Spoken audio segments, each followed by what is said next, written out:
spiritualité, les différentes sphères existence selon Jan van Richtenborg.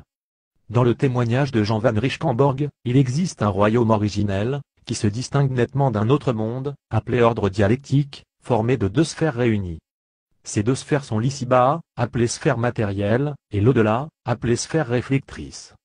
Ce dernier ne doit donc en aucun cas être confondu avec l'au-delà, le monde des morts des religions exotériques traditionnelles, ou le ciel des mystiques et des occultistes. Cette notion capitale dans l'enseignement de Jan van Richtenborg, la dénonciation de la mystification de l'au-delà, et de l'illusion de la conscience cosmique, montre clairement ce qui sépare radicalement gnose, religion, mystique et occultisme. La division qui règne entre les divers groupements de la sphère réflectrice. De quelle façon se développent les différents groupes dans le pays d'au-delà de la mort, la sphère réflectrice, et comment se maintiennent-ils? L'ordre dialectique est une nature de la mort se composant de deux sphères, la sphère matérielle, domaine d'existence des hommes nés de la matière, et la sphère réflectrice, domaine d'existence des morts. Dans cette nature, caractérisée par le changement incessant de toutes choses, tous les microcosmes chacun avec sa personnalité, sont entraînés dans un processus circulaire avec ses phases, monter, briller, descendre, ce que nous appelons vivre et mourir, processus dans lequel ils sont alternativement vivifiés et vidés.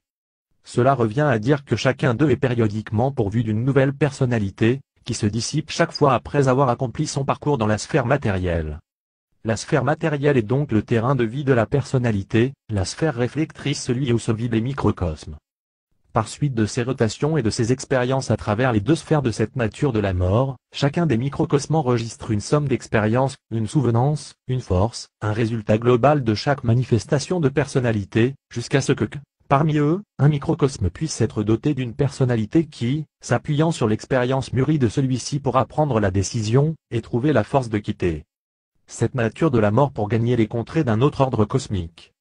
Le parcours de l'âme sur Terre selon Jan van Richtenborg, nous avons entrepris un pèlerinage déterminé et méthodique, nous avons exploré et expérimenté tout ce que peut offrir ce monde.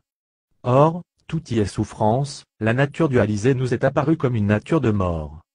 Nous n'avons plus alors souhaité rejoindre les bienheureux, ni tenter de rendre acceptable cette nature chaotique. Après des années d'investigation, nous sommes arrivés à la conclusion que la vie véritable n'avait rien à voir avec tout cela et qu'il ne serait pas bon d'être de ceux qui trompent les hommes à ce sujet. Quand on tire ce genre de conclusion, il faut savoir prendre une décision.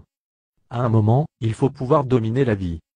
Notre recherche nous montra clairement qu'en dehors de cette nature dialectique, existait un royaume originel, un règne dépassant de loin les domaines supérieurs du nirvana, eux-mêmes et se distinguant nettement de cette nature et de ces deux sphères, l'ici-bas et l'au-delà. Nous avons découvert que tous ceux qui s'étaient efforcés de l'atteindre, avaient parcouru les mêmes chemins, entrepris leurs recherches selon une certaine structure, partout semblable. Tout dans l'univers dialectique pousse à individualisation, et il faut pour atteindre ce but que tout individu soit soumis aux lois du tempo et de l'espace, lors de la solitude, de la souffrance, de la lutte pour l'existence, et de la mort. Ces lois, expression de l'esprit de vie de la nature, doivent conduire à une malédiction, à des maux extrêmes qui font que la grande masse se résigne à adopter toutes les théories et pratiques tendant à conserver en l'état le moi naturel. Tous les groupements religieux idéalistes et occultes dans la sphère matérielle offrent automatiquement, ou par contrainte à leurs homologues dans la sphère réflectrice, la force lumière qui libère par leurs activités. Tous les humains du champ de vie matériel maintiennent ainsi un gigantesque groupe de parasites dans la sphère réflectrice. Le monde dialectique, la matrice. Le monde dialectique désigne notre champ de vie actuel, tout s'y manifestant paires d'opposés, ténèbres et lumière, images trente joie et douleur, vie et mort, sont indissolublement liés et s'engendrent mutuellement. La loi fondamentale de ce monde dialectique est le changement et le brisement continuel, source d'illusions et de souffrance.